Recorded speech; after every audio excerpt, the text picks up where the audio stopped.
بسم اللہ الرحمن الرحیم۔ میرے پاکستانیوں، آپ سے میں نے بات کی تھی ارشد شریف کیس کے حوالے سے کہ جب ارشد شریف شہید کی والدہ نے سپریم کورٹ کے سامنے یا ایف آئی آر کے لیے انہوں نے ایک درخواست دی تو اس کے بعد سے جو ان کے دو وکلاء تھے جو پہلے سے فیملی سے رابطے میں تھے وہ دو وکلاء بھی پیچھے ہٹ گئے، اور پھر اس کے بعد جن وکلاء سے فیملی نے رابطہ کیا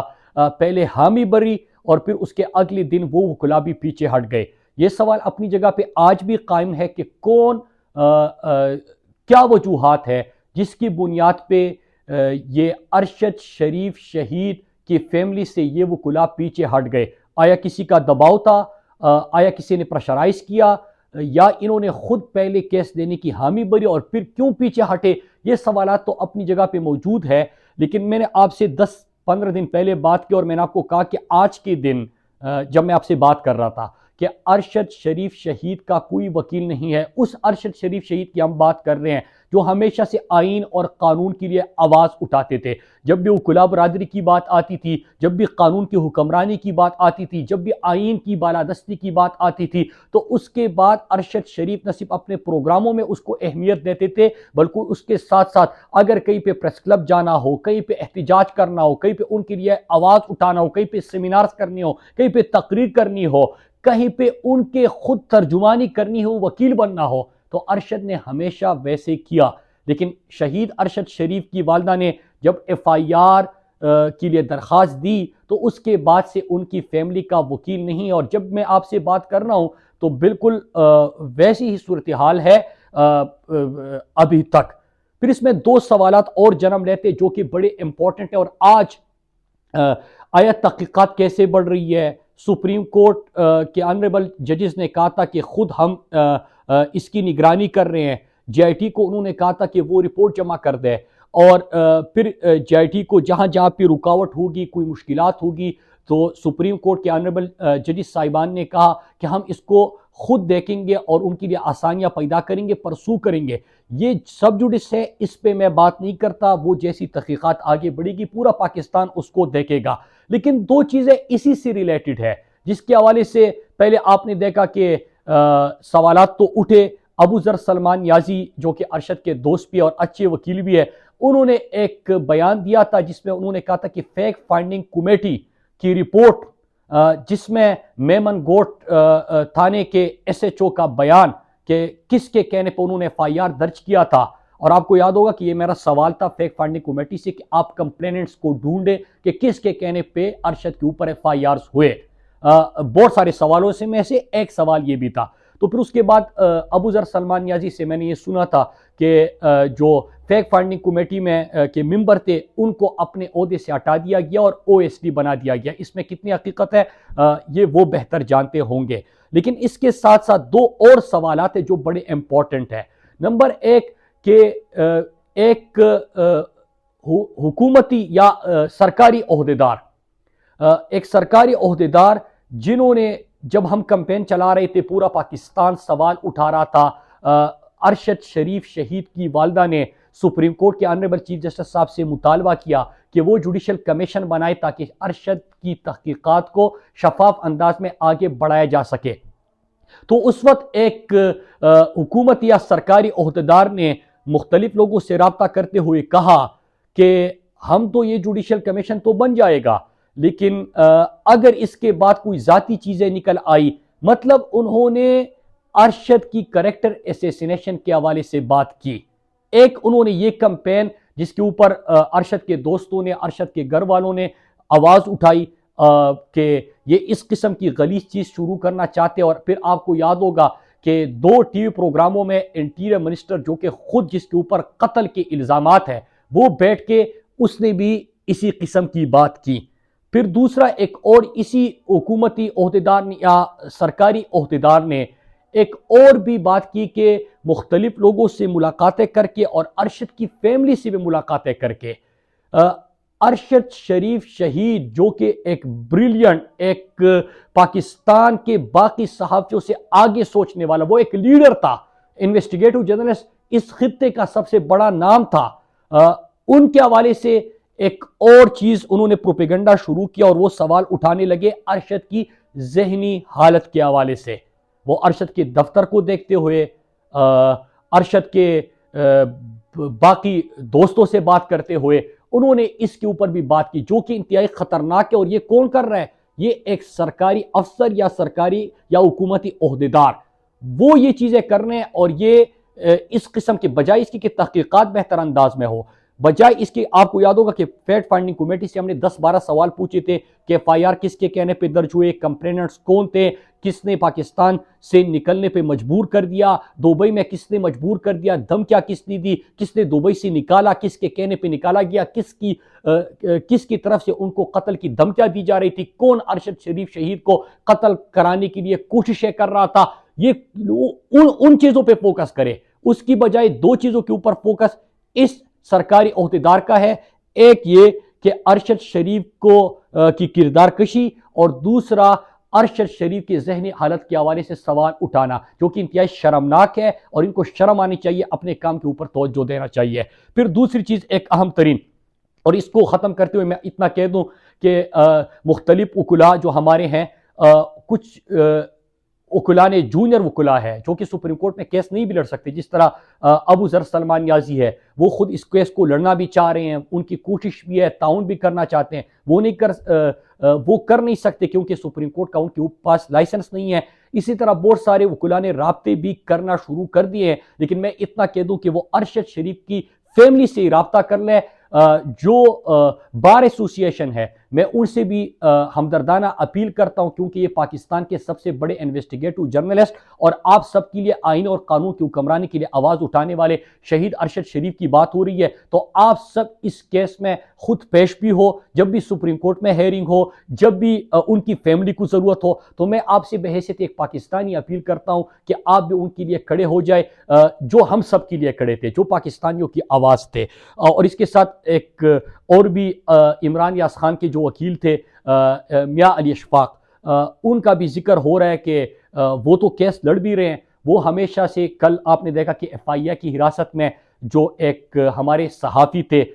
ان کا قصور یہ تھا کہ وہ کسی کے سامنے جھکے نہیں، تو ان کے لیے بھی وہ یہاں پہ آئے، انہوں نے ان کا کیس بھی لڑا۔ لیکن میں نے اس کیس کی بات کی تھی کہ جب ارشد کی والدہ نے درخواست دی تھی، اور درخواست ایف آئی آر درج کرنے کے لیے، تو اس کے بعد سے جو ان کا وہ کیس ہے وہ کسی نے نہیں لیا، اور ابھی تک ان کی فیملی، ان کی والدہ کا وکیل نہیں ہے، تو وہ بات اس حد تک بالکل ٹھیک ہے۔ پھر دوسری چیز، ایک اور اہم ترین ایشو توشہ خانہ کے حوالے سے، دیکھیے آپ کو یاد ہوگا کہ 1-2 مہینے سے آپ ایک چیز، جب عمران خان کی صداقت، امانت، عمران خان نے کس طرح سادگی سے حکومت کی، سادگی مطلب کس طرح اخراجات میں کمی کی، کس طرح یہاں پہ جو باقی ہمارے حکمران تھے بیرون ملک دوروں پہ کروڑوں اربہ روپے خرچ کرتے تھے، عمران خان نے اس کے برعکس جو ہے وہ نہ کیمپ آفس رکھا، نہ وزیر اعظم ہاؤس میں رہائش پذیر رہے، نہ کوئی کرپشن کا ان کے اوپر کیس تھا۔ لیکن پھر ہوتا کیا ہے کہ عمران خان کی اپنی ذاتی گڑی جو عمران خان خرید چکے ہیں، اس کا پیسہ دے چکے ہیں، عمران خان نے وہ گڑی کیوں بیچ دی؟ اور توشہ خانہ توشہ خانہ توشہ خانہ آپ سنتے تھے۔ ایک ابو ذر سلمان نیازی کورٹ گئے تھے، انہوں نے کیس کیا تھا، اور ان کا مطالبہ تھا کہ 1947 سے لے کے 2022 تک جو بھی سربراہان مملکت ہے یا بڑے عہدیدار ہے، ان کو جتنی بھی تحائف ملے ہیں توشہ خانہ میں، وہ تمام پبلک کیے جائے۔ اس کے بعد کیا ہوتا ہے کہ حکومت ہے کہ دوڑے لگنا شروع ہو جاتی ہے، اور آج ہی آپ نے دیکھا کہ حکومت نے کہا یہ تو ہم پبلک کر ہی نہیں سکتے، یہ تو ہماری دنیا کی جو ممالک ہیں ان کے ساتھ تعلقات خراب ہو جائیں گے، ہماری خارجہ پالیسی جو ہے اس سے افیکٹ ہو سکتی ہے، ہم کیسے پبلک کر سکتے ہیں؟ تو یہ جو روزانہ ٹی وی پہ بیٹھ کے آپ توشہ خانہ کر رہے تھے، وہ کدھر چلا گیا؟ عمران خان نے تو خود پیسے دیے، اپنی ایک چیز تھی وہ بیچ دی، اس کے اوپر آپ نے prime time TV shows کیے۔ اب تو جواب دینا ہوگا۔ 1947 سے 2022 تک جو بھی حکومتی عہدیدار اعلیٰ شخصیات رہی ہے، جس کو بھی کسی چیز کا تحفہ ملا ہے، وہ تمام معلومات آپ پبلک کیوں نہیں کرتے؟ عدالت نے بھی آپ کو کہہ دیا، لیکن اب جا کے یہ نواز شریف، شہباز شریف، زرداری، ان کی حکومت ہے، یہ تمام کہہ رہے کہ نہیں ہم پبلک نہیں کر سکتے، تعلقات خراب ہو جائیں گے، یہ تو ہماری فورن پالیسی پہ اس کا اثر ہوگا، یہ تو کلاسیفائیڈ ہے۔ یہ 2015 میں کلاسیفائی کس نے کیے تھے؟ یہ نواز شریف کا نام آ رہا ہے کہ انہوں نے کلاسیفائی، کیونکہ آپ کو پتہ ہے کہ BMW تھے، کہ مرسڈیز تھے، ان کے کیسز چل رہے تھے، تو شاہانی کے ان کے بڑے کیسز بھی چل رہے ہیں. اس طرح کتنے تحائف ملے. ارشد شریف شہید تو اس سے بڑھ کر اور سوالات پوچھتے تھے کہ کون سے حکومتی عہدیدار یا اعلیٰ شخصیات کو کتنے تحائف ملے، ان کی تفصیلات پبلک کیے جائے. تو اب وہ تفصیلات پبلک کرنے سے بھاگ رہے ہیں، وہ مسلسل بھاگ رہے ہیں، اور ہم پاکستانیوں نے ان کا پیچھا نہیں چھوڑنا. ہم نے 1947 سے 2022 تک جس نے بھی وزٹ کیا ہے، جس کو جو بھی تحفہ ملا ہے، وہ تمام ڈیٹیلز قوم کے سامنے رکھی جائے. کیونکہ آپ کے پاس عمران خان کے حوالے سے کچھ نہیں تھا، اور اس میں بھی عمران خان سرخرو ہو گئے، کیونکہ انہوں نے تو پیسے دے کے اپنی چیز بیچ دی. اس کے اوپر آپ کو ڈاؤٹ تھا، آپ نے prime time TV shows کیے، آپ نے مسلسل ڈنڈورا کیا، پروپیگنڈا کیا، اور اب جب حکم آیا ہے، کورٹ بھی کہہ رہی ہے، تو آپ عدالتوں میں جا کے بیانات دے رہے ہیں کہ ہم یہ پبلک نہیں کر سکتے، اس سے تعلقات خراب ہو جائیں گے. تو جواب دیجئے. پھر تیسری آخری چیز، یہ کراچی میں جو ہوا، اب سب کو پتہ ہے کہ کراچی میں مطلب پیپلز پارٹی کا تو جنازہ اور کباڑہ نکل چکا ہے. پیپلز پارٹی تو کہیں ہے نہیں، کیونکہ فرزند زرداری اس پارٹی کا حادثاتی چیئرمین ہو، تو اس کے بعد تو مطلب آپ توقع ہی نہیں کر سکے، اور زرداری لیگ جس طرح بن گئی. پھر لیکن جس طرح بیلٹ پیپرز چرائے گئے، جس طرح پولیس وینز میں ان بیلٹ پیپرز کو، بکسوں کو چوری کر لیا گیا، پھر ریزلٹس کا انتظار تھا. اگلے دن گزرنے کے بعد بھی، 24 گھنٹے گزرنے کے بعد، اگلا دن پورا گزرنے کے بعد بھی ریزلٹ نہیں آئے، کیونکہ انہوں نے اسی وقت ریزلٹ بنانے تھے کہ کس طرح پیپلز پارٹی کو آگے کر دے، حالانکہ کوئی چانس ہی ان کا نہیں تھا. لیکن اس سے بڑھ کر جو بے شرمی ہو رہی ہے اس وقت، کہ ہمارا امجد افریدی ایک تحریک انصاف کا ہمارا ساتھی ہے، ان کا جرم یہ تھا کہ انہوں نے دانلی روکنے کی کوشش کی،